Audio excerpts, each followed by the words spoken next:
Consume cannabis products? Word is going to show up on a drug test? How long do you need to wait to be clean? I'm lawyer Alexandria Sarah, this is Lawyer Talk Thursday, and you're about to find out. Today, we're answering your questions about drug tests and hopefully setting the record straight on whether your cannabis products will make you pop hot in a lab drug test. We're not talking about field tests here. And we're not talking about field tests, and in preparation for this week's topic, I reached out to forensic toxicologists I've worked with before on some cases, and hopefully got the answers to the questions you had regarding cannabis, drug tests, and manner of ingestion. Here are some key takeaways. First, hemp products with 0% THC will not cause a positive test. This includes your ointments and creams as well.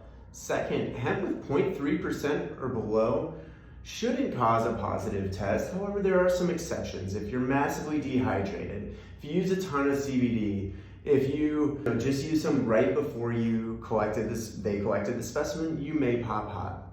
You should just know that you need to explain that to your employer, and you should know that about any cannabis product that you may be using. Now, what if it's military? Do you consult an attorney? Absolutely, you should call us.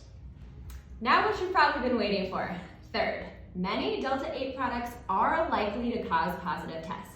For those of you that don't know, Delta-8 is a cannabinoid compound that is legal to buy here in Texas, but it does have some psychoactive effects. Many Delta-8 products contain contamination with Delta-9, the illegal form of THC in Texas, and even that slight contamination can cause a positive test. Now, several of you asked if timing or manner of ingestion like smoking versus edibles matter.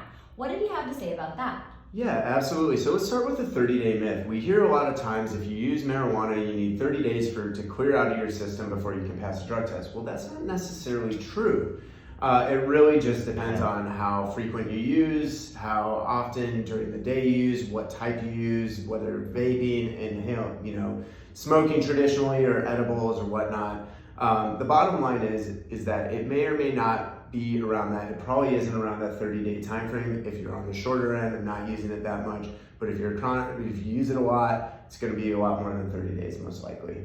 One thing that's also worth noting is that one-time use really isn't captured on a hair follicle test. There's a fun fact for you. So if you have any questions about drug tests, cannabis, or you're charged with a cannabis-related crime, call us or DM us. We got your back. Absolutely.